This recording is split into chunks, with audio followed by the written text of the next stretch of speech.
Most Americans live in states, represented by 2 senators and a number of representatives that are based off of their population size.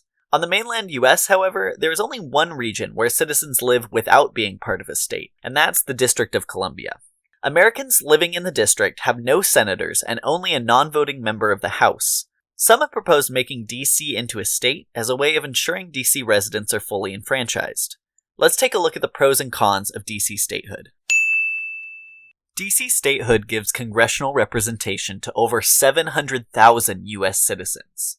Over 700,000 US citizens live in the District of Columbia right now, and they have no voting representation in either the US House or Senate. The residents of DC are the only US citizens that are located in the mainland of the US with no representation in Congress. No other country or state disenfranchises people living in its capital city, and this unrepresented population is larger than Wyoming and Vermont.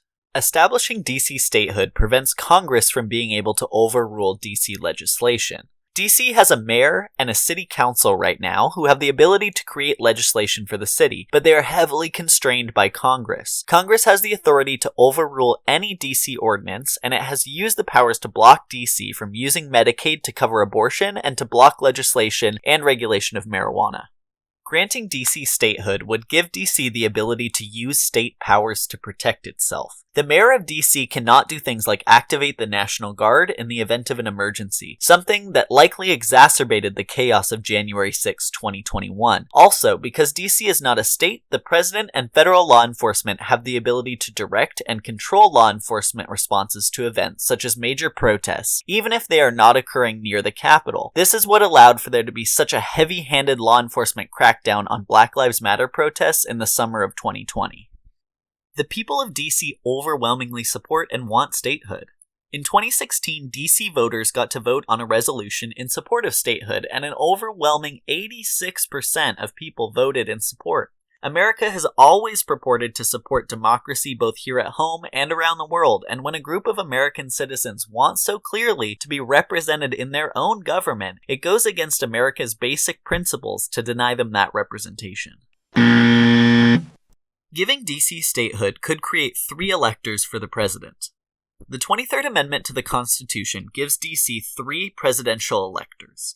Most proposals to make DC a state would involve shrinking the district to just include the Capitol building, the White House, and a few other federal buildings in that area. The rest of the current DC would then become a new state. However, this would mean that this new mini DC would still have 3 electors under the 23rd Amendment, and this could mean the president and his family would effectively control 3 electors, being the only residents of the new DC.